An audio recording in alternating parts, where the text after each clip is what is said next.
'Tis the season of misplaced priorities. In the midst of rising inflation, labor shortages, open borders, and foreign policy blunders, my colleagues seem to think that Islamophobia is what Americans care about.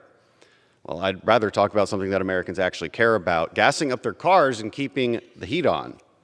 In November, President Biden said, quote, "The reason Americans are facing high gas prices is because oil-producing countries and large companies have not ramped up the supply of oil quickly enough to meet the demand, and the smaller supply means a higher price." Well, that's true, but he's not making the point that he thinks he is. Yeah, there's a lack of production, but the question is why? Why has the world's #1 oil and gas producer, the United States, not been able to ramp up production? And the answer is actually simple: because Joe Biden has made it a priority to kill the American energy industry.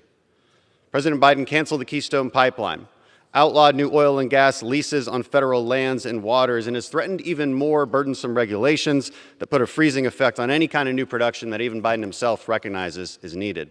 And of course, most recently, with the help of even my colleagues from Texas on the Democrat side, they managed to pass an unprecedented tax on natural gas through the House as part of their socialist spending package.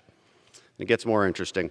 In a letter to Speaker Pelosi, 7 Texas Democrats put the natural gas tax in stark terms, saying this tax will, quote, "cost thousands of jobs, stifle economic recovery, increase energy costs for all Americans, strengthen our adversaries, and ultimately impede the transition to a lower carbon future."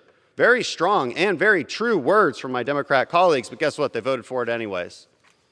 And now Democrats are scrambling because they know Americans are starting to feel the pain of their policies. It's gotten so bad that Democrats are celebrating a 2-cent decline in gas prices. Oh, thank you, Joe Biden, for the 2-cent decline. It would be funny if it weren't so serious. It would be funny if it weren't so serious that the Energy Secretary doesn't even know that their plan to release from the Strategic Petroleum Reserve was only about 2 days worth of oil. There's nothing funny about this. And the administration responds by telling people to put on a sweater and buy an electric vehicle. I yield back.